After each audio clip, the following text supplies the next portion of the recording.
Did you know Arkansas has some of the best wineries in the South? We recently invited a few friends to join us on a bus tour of Arkansas wine country.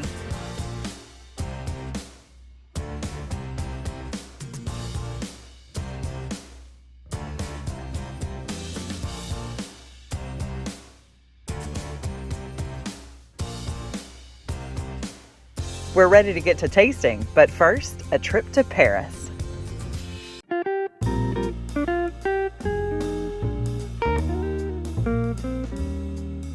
The downtown Paris square has fun for the whole family, including the Eiffel Tower and its very own Lovelock fence.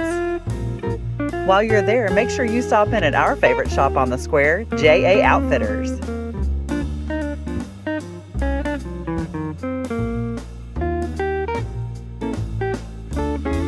Just 5 minutes from downtown Paris, you'll find our first winery of the day, Cowie Wine Cellars and Vineyards. Known for being the smallest winery in the state, Cowie was founded by Robert Cowie in 1967, who started making wine at the age of 15.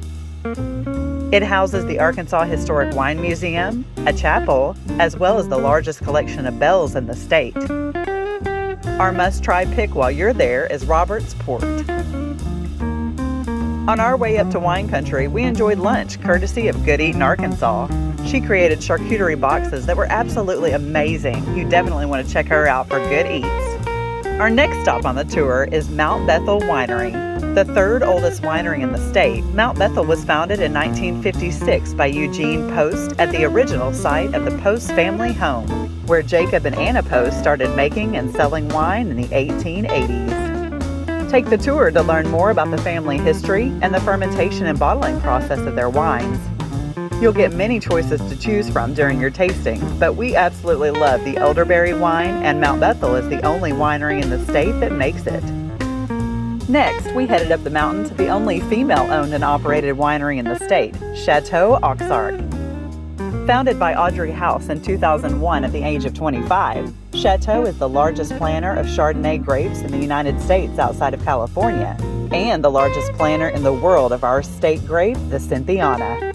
You'll get to try all the wines in this tasting, but our favorite is the 2018 Altage. Being continually in business since 1880, Wiedeker Wine Cellars is the oldest operating winery in mid-America.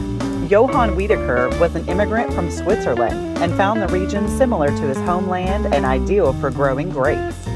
Wiedeker is now well regarded throughout the nation for the quality of its wines and was the first Arkansas winery to receive international honors in Europe. The village was built in the Swiss Alpine style and also houses a restaurant known for its Swiss-German cuisine. There are many options to choose from during this tasting, but our favorite was the Niagara.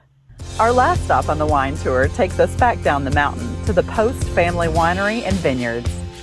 Remember when I mentioned earlier that Mount Bethel got its start when Jacob and Anna Post started making and selling wine in the 1800s?